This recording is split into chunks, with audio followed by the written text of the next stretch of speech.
তুমি কি কখনো এমন আয়নার সামনে দাঁড়িয়েছ যেটা কেবল তোমার মুখ নয়, তোমার পাপও দেখতে পায়? আজকের গল্পে শুরু হচ্ছে এক নতুন খেলা, ভয়ের খেলা, যেটা কেবল সাহসীদের জন্য নয়, বরং তাদের জন্য যারা নিজেদের অতীতের মুখোমুখি হতে ভয় পায়। আয়নার ভিতরে একটা আত্মা আছে, যে খুঁজছে নতুন খেলোয়াড়, আর একবার যদি তুমি তার চোখে পড়ে যাও, তুমি পালাতে পারবে না। মৃত্যু এখানে একমাত্র পুরস্কার, আর সত্যিই যদি কেউ বেঁচে ফেরে, সে আর আগের মতো থাকে না। তাহলে শুরু হোক মৃত্যুর খেলা, আয়নার অভিশাপ। তোর বুদ্ধিটা একদম পাগলের মতো, রনি, তাই নাকি? রনি হেসে বলে উঠল, ভয় পাইছস নাকি, দীপ? সেদিন সন্ধ্যায় চারজন বন্ধু, রনি, দীপ, মৌ ও তন্নি, চলে গিয়েছিল শহরের এক প্রান্তে অবস্থিত একটি পুরনো বাড়িতে। লোকেরা বলে বাড়িটা নাকি চণ্ডী নিলয় নামে পরিচিত ছিল, কিন্তু এখন সবাই একে ডাকে মৃত্যুর বাড়ি নামে। তুই নিশ্চিত এইখানে কেউ থাকে না? মৌ কাপা গলায় প্রশ্ন করল। এত বছর ধরে কেউ এই বাড়ির কাছে পর্যন্ত আসে না, তন্নি বলল। আমার মা বলেছিল এই বাড়িতে কারা যেন একবার মৃত্যুর খেলা খেলেছিল, আর তারপর সবাই হারিয়ে গিয়েছিল। এই জন্যই তো এসেছি, রনি গম্ভীর হয়ে বলল। আজ রাত 12টায় আমরা সেই মৃত্যুর খেলা খেলব। কি বললি? দীপ আঁতকে উঠল। ওটা তো একটা ভূতের খেলা। ঠিক এই কারণেই তো খেলতে হবে, রনি বলল। তুমি ভয় পেলে হারবে, কিন্তু জিতলে? জিতলে? মৌ বিস্ময় তাকিয়ে রইল। তখন কি হবে? রনি ধীরে ধীরে হাসল। তখন আমরা জানব সত্যিই মৃত্যু জিততে পারে কিনা। পুরনো কাঠের দরজাটা ঠেলে তারা ঘরে ঢুকল। বাতাসটা যেন এক ধরনের চাপ নিয়ে ঘোরাফেরা করছিল ঘরের ভেতর। ঘরের ভেতর দেওয়ালে পোতা একটা আয়না ছিল, নিচে ধুলো জমে থাকা একটা কাঠের বাক্স, আর ঠিক তার পাশেই ছিল এক পুরনো লাল রঙের ডায়েরি। তন্নি ধীরে ধীরে ডায়েরিটা খুলল। এর থেকে বড় মৃত্যুর খেলার নিয়ম: 1. রাত 12টার মধ্যে আয়নার সামনে দাঁড়িয়ে নিজের নাম বলতে হবে 3 বার। 2. তারপর বাক্স খুলে একটি কাগজ বের করতে হবে। 3. যা লেখা থাকবে তা 1 ঘন্টার মধ্যে সম্পূর্ণ করতে না পারলে তোমার আত্মা এই ঘরে আটকে যাবে চিরতরে। তুই সিরিয়াসলি এটা খেলতে চাইছিস? দীপ প্রায় কেঁদে ফেলল। এটা তো আত্মহত্যা। কিন্তু এটা যদি সত্যি না হয়, রনি চ্যালেঞ্জের সুরে বলল, তাহলে প্রমাণ হবে সব ভূতের গল্পই বাজে গাঁজাখুরি। আর যদি সত্যি হয়, মৌ কাপা গলায় বলল। রনি আয়নার সামনে দাঁড়ালো আর উচ্চারণ করল নিজের নাম 3 বার। রনি, রনি, রনি। ঘরের বাতাস হঠাৎ ঠান্ডা হয়ে গেল। আয়নার কাছে হালকা ধোঁয়া জমতে শুরু করল। আর তারপর বাক্স খুলতেই ভেতর থেকে বের হলো একটি কাগজ, সেখানে লেখা, এর থেকে বড় রক্তের বিনিময়ে প্রমাণ দাও তুমি বেঁচে থাকতে চাও। রক্তের বিনিময়ে? এটা আবার কেমন খেলা? তন্নি হাঁপাতে হাঁপাতে বলল। এইটা তো পাগলামি। দীপ পিছিয়ে যেতে লাগল। রনি হঠাৎ চুপচাপ নিজের পকেট থেকে একটা ছোট ব্লেড বের করল। তুই কি পাগল?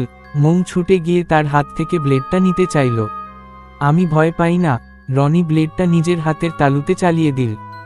রক্ত ঝরতে লাগলো, আর ঠিক সেই মুহূর্তে আয়নাটা বিকট শব্দে চিৎকার করল। তুই কি শুনলি? দীপ ফিসফিস করে বলল। আয়না কথা বলছে। তন্নি হা করে তাকিয়ে রইল। আয়নার কাচের ওপারে দেখা গেল একটা ছায়ামূর্তি, মাথাহীন, হাতের আঙুলগুলো লম্বা, আর কণ্ঠস্বর ছিল এমন যেন মৃত মানুষের চিৎকার। এর থেকে বড় একজন শুরু করেছে, বাকি 3 জনের পালা এখন। না, আমি খেলব না। দীপ দরজার দিকে দৌড়ে গেল, কিন্তু দরজাটা বন্ধ। তন্নি জানালার দিকে ছুটল, বন্ধ। পুরো ঘরটা যেন একটা লোকড রুমে পরিণত হয়েছে, যেখানে খেলার বাইরে যাওয়ার উপায় নেই। বাক্স থেকে এবার তন্নির নামে কাগজ বের হলো। নিজের সবচেয়ে অন্ধকার গোপন কথা বলে দাও, না হলে তুমি হারিয়ে যাবে। না, আমি পারবো না, তন্নি কাঁপতে কাঁপতে বলে উঠল। তোর কিছু বলতেই হবে, রনি বলল, না হলে তুই শেষ। তন্নি ফুপিয়ে উঠল, তারপর মাথা নিচু করে বলল, আমি আমার ছোট বোনকে বাঁচাতে পারিনি।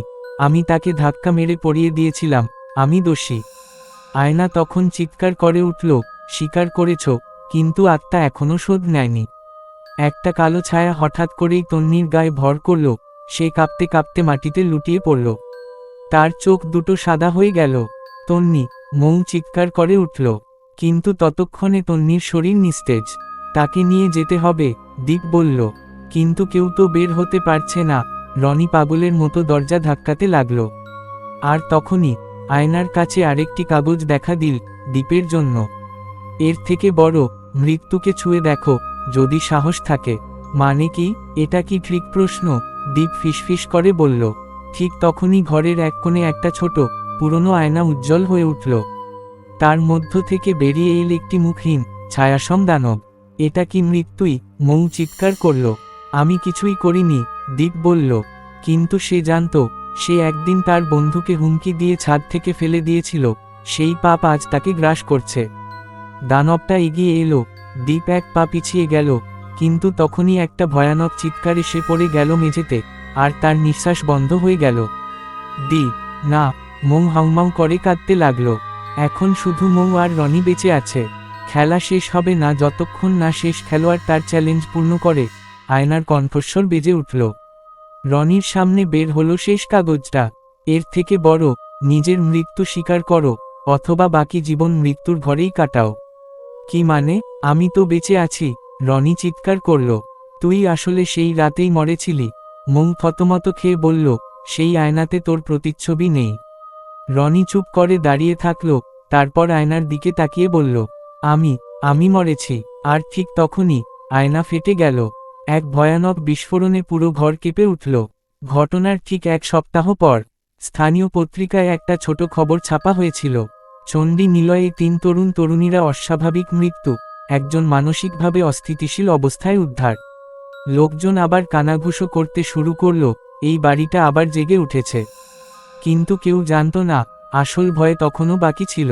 মৌ, যাকে সবাই ভাবছিল একমাত্র বেঁচে যাওয়া ব্যক্তি, আসলে সে বেঁচে আছে তো।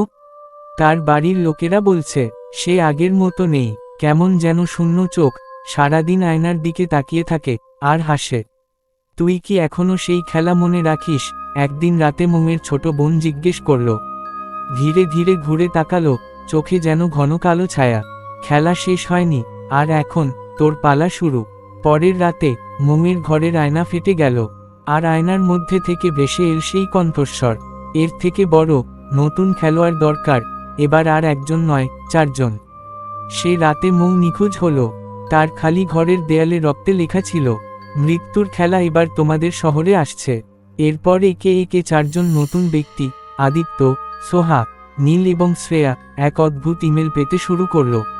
Subject, game invitation, dare to survive. Location, 47-3, Chandi Niloy, midnight. কেউ আবার নতুন করে চ্যালেঞ্জ ছড়াচ্ছে। নীল বলল, ফেক হবে,